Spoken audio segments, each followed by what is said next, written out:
All right, hold on just a second, bud. Derek took me to a new creek. Been here about 30 minutes. And he's just come up on one right here. Let me get it in the shot here. I can't really see it from this. There it is right there. All right, let's see what we got. It looks like a nice one. Snap base maybe. Yep. Wow. Beautiful snap base. Amazing. Yeah, let me take a couple pictures of that. All right, flip her over. Amazing job, brother. Get to work on that. Nice. It's like a G9 or 10 for sure. Creek's really high, and you see the, there we go. Nice. Okay, let's keep going. Okay, here we go. Let me get a picture of this. Derek's done walked up on his second one. Get a picture of it, Derek, before you pick it up. Nice little Adena. Yeah. Beautiful. All right, flip it over one time for me. Nice, man. This creek is way high. I don't think anybody else in their right mind would be out here other than me and Derek. So we're finding them, so we're moving on. I'll hold it just a second. My buddy just found another one. Look at this one. This is a crazy long drill. All right, pick it up out of there, bro. Oh my goodness gracious, broke. Oh man. Oh wow. It's broke in half. Unbelievable. Dang. That would have been, we think it was maybe a cob's blade or something like that. I don't know. Crazy.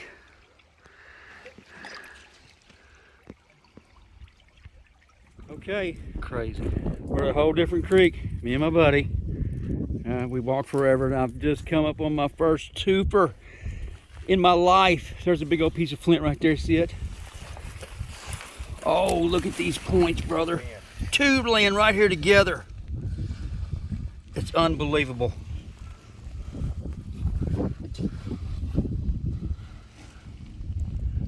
Okay, let's pick them up. Let's just hope they're whole. This is, oh yeah, that's a whole one. Yes, sir.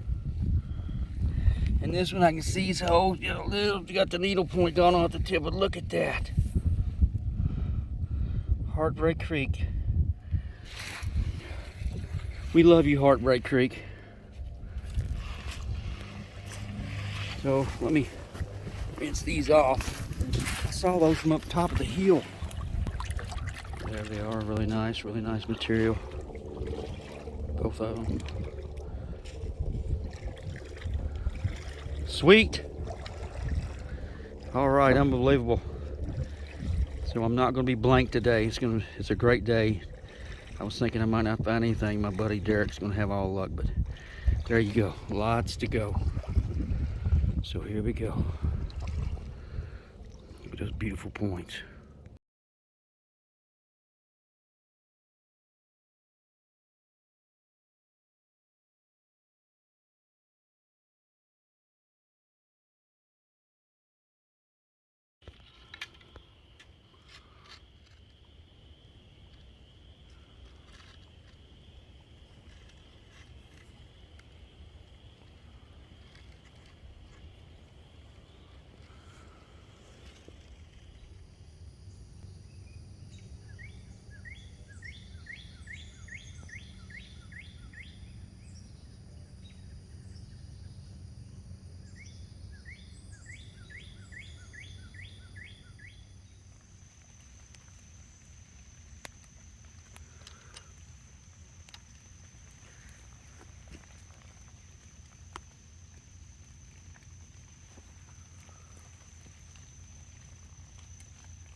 Good morning, everyone.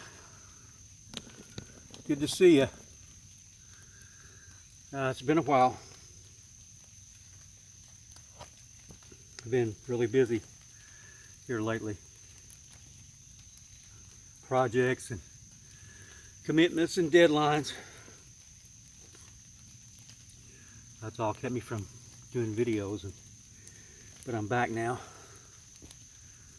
I want to take a second to apologize for my lengthy absences. I know I'm the slowest YouTuber out there, so thanks for your patience. And I also want to take this opportunity to invite everyone out to Fort Worth, Texas this Labor Day weekend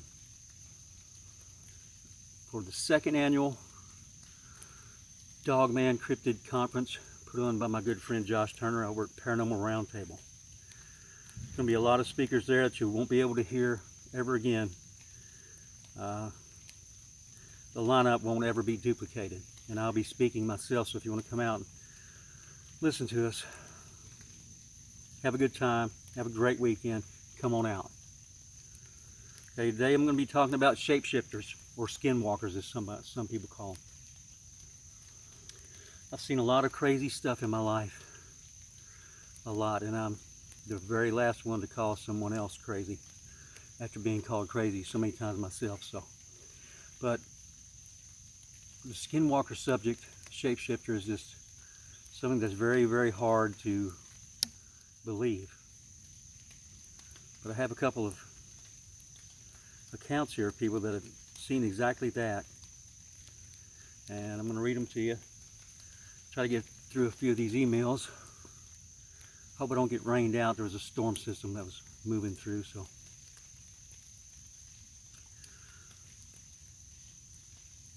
Okay, my first email is from Silvano Caligari, who's a world famous comic book artist over in Italy. And he had a pretty wild experience back in the 80s. I'm going to read it to you. Dear Bart, in December 1986, I was serving in a battalion of the Italian Army in Bolzano. As I usually did in my off-duty time, I was strolling through the city, which at that moment was beautiful to visit and see. It was nighttime and Christmas time, and the buildings were festooned and decorated. The city itself was full of life, with many people around for shopping. At a given moment, I had the impression you feel when someone is staring at you. I turned my eyes and looked, and in that moment, my blood turned to ice. This thing, quote unquote, from only about a meter or so away, was watching me. I could hear it breathing. Its eyes, which were cold and blue, were burning inside me like if he was browsing through my soul. It lasted maybe a second, more likely even less, the blink of an eye. Then it turned into a rather attractive 40-something-year-old woman wearing a fur coat. Wow. And the scariest thing, she was smiling at me with ice-cold blue eyes. I got away as fast as possible and didn't turn back. This was the scariest thing that's ever happened to me. The eyes of that thing were the same color blue as the eyes of the woman, very light blue. The place was full of people, yet no one showed any signs that they noticed anything but me. I never mentioned this incident to anyone for years, just buried it. The first person I mentioned it to was my fiance. This is not a joke, and I don't do any drugs. When I turned around, the beast was sitting on a park bench. I'm 6'3", and this thing looked bigger than me, but the woman appeared to be of normal height, 5 foot something. She had shoulder-length, dark blonde hair, the same color as the beast. I'm no sissy, I can tell you that much, but I almost shit myself. I could see the muscles of the creature underneath the blonde hair. It was slowly gathering itself up beneath itself like it was preparing to jump down my throat. Solid muscles, veins, tendons.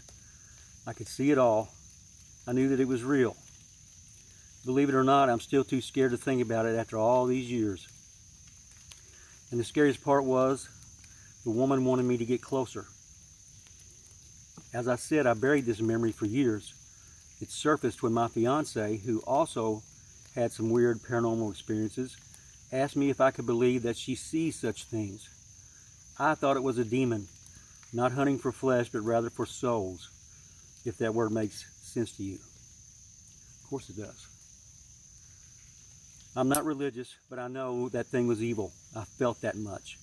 The beast was the scariest thing I ever saw, but the woman was somehow scarier, with her bedroom eyes, that come hither smile, like a scene straight out of the Twilight Zone or something.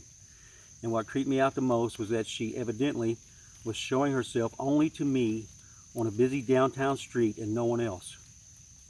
Thanks for letting me get this off my chest. It's been bothering me for 40 years. Hope it helps someone. Silvano. All right, thanks, Silvano. That's really something else. What these things are, I don't know. I've thought about it for many years, and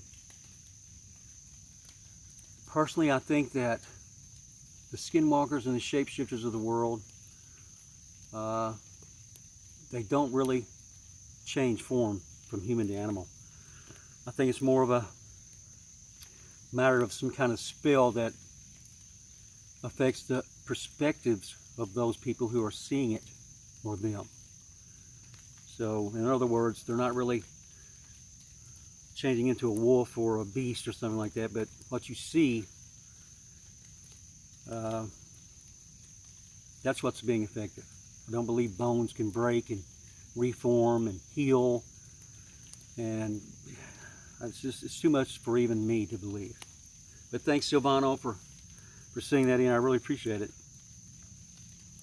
Like I say, I think that it's more a matter of the viewer's perspectives being altered than the shapeshifter's body itself. Okay, here's one from Melinda Burris Fouth. Hi, Barton. A little over 2 years ago, in Belton, Missouri, I had turned south on Cunningham Road, headed towards 58 Highway, or Highway 58. This thing was crossing across a parking lot behind McDonald's and Pepper Jack's. It looked like a German Shepherd dog or wolf. I was driving down the road and had slowed down to watch it, and someone making sure it didn't run in front of me, and I hit it. Once it hit the road from going across the parking lot, it stood up and turned into a human being. Totally freaked me out. I prayed it didn't see me and got out of the area as fast as I could. That crazy thing went up behind my apartments into the timbers. Wow.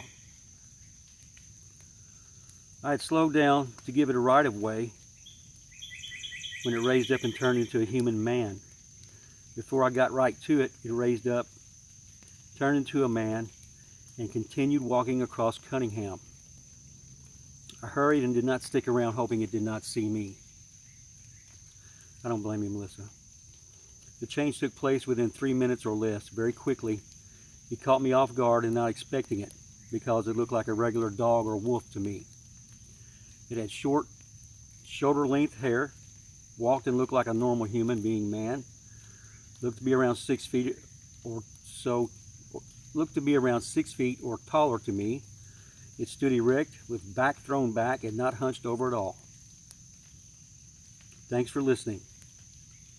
I appreciate what you do. Keep up the good work. Melinda Burris Fouth. Thank you, Melinda. I appreciate those kind words. Crazy. You know, I don't get very many reports of men turning into animals. So I really appreciate you sending that in and sharing it with all of us. All my viewers, I'm sure they all appreciate it.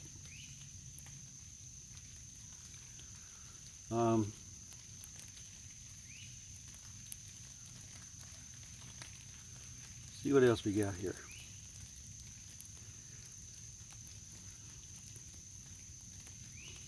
Also, I apologize for taking so long to read you guys' emails and messages.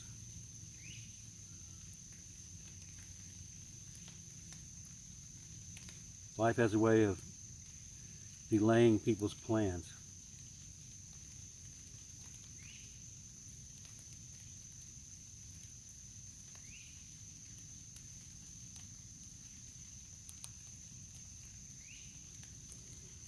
And we're going to continue on if I don't get rained out here.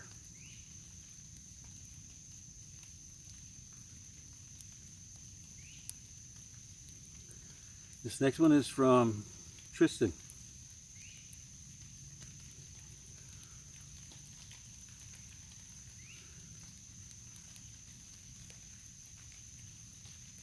Okay, this happened in Davis County, Kentucky, near Pellville. Back in 2013 or 2014, pretty close to the border of Davis County and Hancock County, near Pellville, I had been fishing with my girlfriend at the time at a pond on a private property where my dad lived. It was down the hill from his house, and the back of the pond bordered the woods. They wrapped around and bordered the adjacent property. After it got dark, we hadn't had much luck catching any catfish, which was really strange not to catch anything, not even a bluegill. I hate when that happens. My girlfriend was getting tired of looking at a bobber in the dark. I was looking around to see if any deer had come out of the woods, and I mentioned that the moon was bright to her. She ignored what I said, so I started to pack everything up.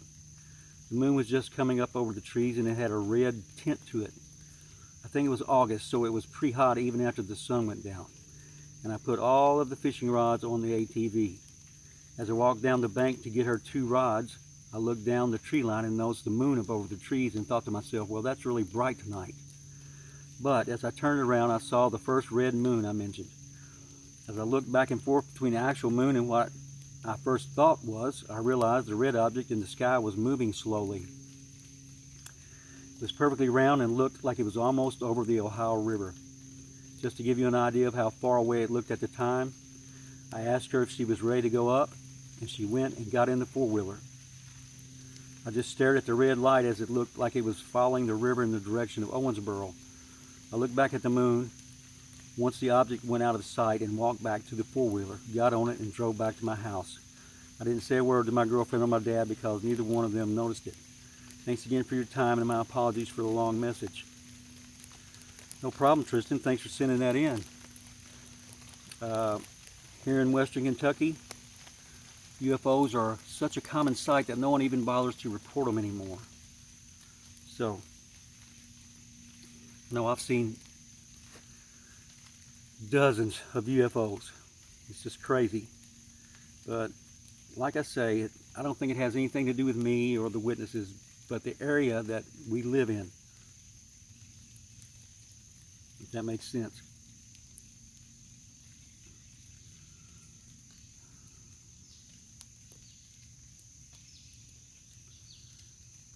Taking reports of UFOs coming up out of the river, Green River, Ohio River. There we go. Having a little trouble with all this fancy equipment that I find myself having to learn to use. I got a highfalutin microphone, so I hope you guys can hear me. As I was saying about the UFO phenomenon, it's so common here that no one even reports it. Used to, you'd see it on the news once or twice a year, but not anymore. So let's move on. Try to get some of these emails read.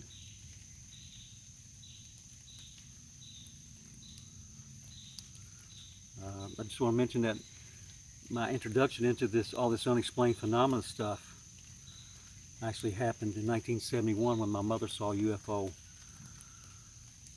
come down and land behind one of our old barns on our farm.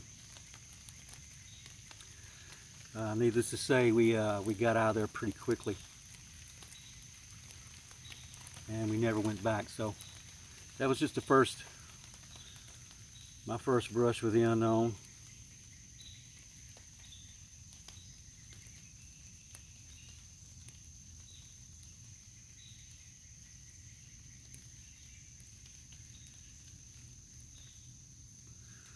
Okay, here's another one. Looks like another UFO experience. Peter Lindsay. Hi Barton, I'm writing to you as I'm trying to find someone to see if there is someone who has heard of something similar to what happened to me 50 years ago. I'm only contacting experts. Okay, I'm no expert at anything, Peter. I'm only contacting experts as I don't want to start a copycat fake stories popping up to confuse things just for attention. A lot of that going around. I was about 3 or 4 years old. My brother was there at age 4 or 5 years old. We were living in Milwaukee on 15th and Scott Street in the upper unit of the house my parents were renting. My brother and I were supposed to be eating malto meal or some other breakfast meal, and we were not really eating but more just staring at the bowl as my mother was going to take a bath. As we sat there in the early morning, we saw what looked like a full moon, like you see in the daytime occasionally, in the distance over the roof of the neighbor's house. As we sat there, it looked like it was getting closer and closer. It looked like the moon with all the craters. It kept coming closer toward our window until it looked like it was over the roof of the other house and filled the big double windows. It was creeping slowly, inching towards the window as if it was going to crash into the window. My brother and I pointed at the exact same time and yelled, "Look!" We both then realized that the other one of us saw it too. We both turned toward the bathroom at the same time and yelled, "Mom!" We then both turned to look back at the full moon, only to find it had retreated back to the far distant place it was when we both first saw it. My mother then came out of the bathroom with a towel on her head and dressed, yelling, "Now what did you want?" We tried to explain the moon overtaking the window, and she just blew it off, thinking we were crazy kids. My brother and I did not talk about it until I was about 13 years later, and something happened and we both started talking about it. We realized it was a real thing. We then asked our mother about it, and she remembered the day too.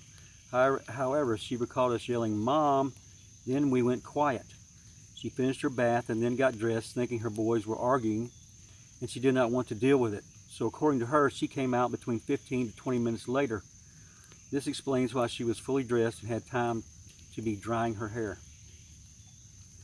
So have you ever heard of a full moon being sighted as moving towards people? Can't say that I have. Honestly, I really have never heard of that. There seems to have been some time loss. There was a visitation seen by 2 boy witnesses, myself and my brother. It is so vivid that I remember the details 50 years later, as does my brother. Please let me know if you have heard of anything like it, or if there are any other experts I might be able to ask about it. I know what I saw. I would have figured it was my imagination, or my brother and I shared a delusion that we were not talking to each other to convince the other of it happening. Thanks for listening. Peter John Lindsay. Thanks for sharing that with us, Peter. Like I say, there are no experts out there, and don't let anyone tell you there are. And that goes for all these unexplained phenomena that people are talking about and seeing. Whether it's Bigfoot or Dogman or UFOs or Mothman, etc. There are no experts. There are only experiencers and guessers. So obviously you and your brother saw a UFO coming toward your window. Why it would do that, I have no idea. Okay, let's get to another one.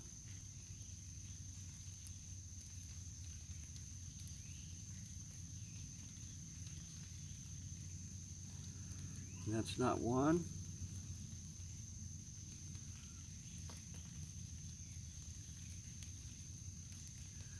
You guys don't let anything sneak up on me out here, okay? I'm out here by myself. Letitia's at work. Sprinkling. Probably getting ready to drop a downpour on me here.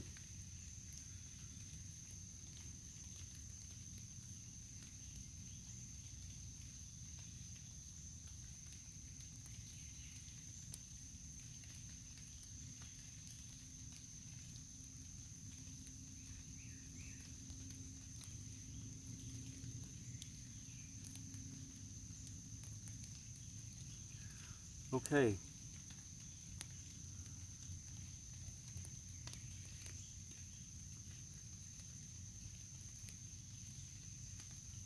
Let's see here.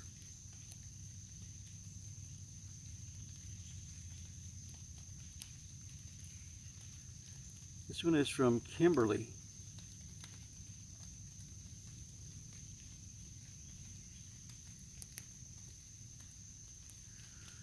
Hi Barton, I just want to let you know that I've had several sightings as a child in Newtown, Kentucky. I actually spoke to some big, ridiculous Bigfoot group. I'm sure you might be able to guess the name of that. Spoke to them a few years back, and I'm enjoying your show. I was almost 4 back in 1979, September, playing down on Elkhorn with another girl my mom was babysitting. I distinctly remember that feeling you get when someone is watching you. When I turned around, there was what I later in life assumed to be a juvenile Bigfoot because it was only about 6.5 feet tall. Okay. It immediately put up its hands and arms defensively and growled at me. I won't ever forget that growl. We were in the field behind our house, so we had to cross the field to get back to the back door of the house. We both ran, and I didn't know how to climb chicken wire, so she pulled me over it. I told my mom we'd seen something, but of course it was gone. I had more experiences in the same area all through my childhood. My grandparents live right around the corner, so I'm guessing it was a family that roamed around on that creek, a family of Bigfoot. The house I'm talking about is still there on Leesburg Pike. It was an old tollgate house.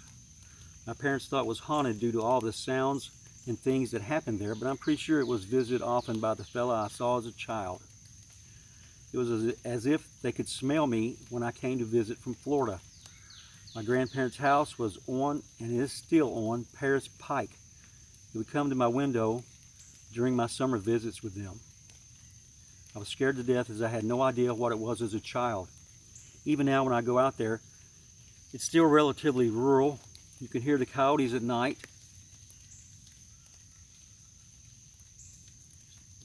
You can hear the coyotes at night start to go crazy when I step out of my car and start talking and making noise loud enough to be heard. I won't stay out long because I'm always by myself and I become fearful. There's no doubt in my mind that they're still there. None of my family lives out in that area anymore, so I don't know how to go about doing any research in that area, but I think it would be worth looking into since it is your passion. I would be more than happy to help in any way. I'm not getting any younger. Neither am I. And I don't know if you've read my 2 books, Kimberly, dealing with mysteries about things that happen in the state of Kentucky, Mysterious Kentucky, Volume 1 and 2. So maybe you can read that, and I'll definitely look into this. All that property at that time was owned by my family. The only property still owned by my family is the farmhouse on Paris Pike, but it's uninhabited. The fields are all overgrown now, but there's one barn back in the field to your right. Still has some things in it. There's also a small shed there. Thanks for your time. Hopefully this helps someone. Thank you, Kimberly. I'm always interested in taking reports concerning my home state of Kentucky. There's something about this state that's like no other. It's just something else altogether. We have the largest natural underground cavern system in the world there in Edmonson County, Mammoth Cave National State Park, which is also a highly active Bigfoot area, just like the entire state. So thanks for sending that in and sharing it with us. And it looks like I'm getting ready to get rained on, so I'm going to, bad as I hate to, I'm going to have to cut this off and read some more of your emails the next go round. I have one really long email from Melissa Coyman about Bigfoot activity on Mount St. Helens, so I'll be reading that next. And I have just so many emails to get through.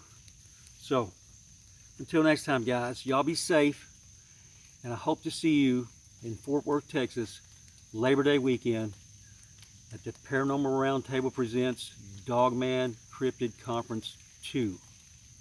Okay, it's going to be a great time. Hope to see you there.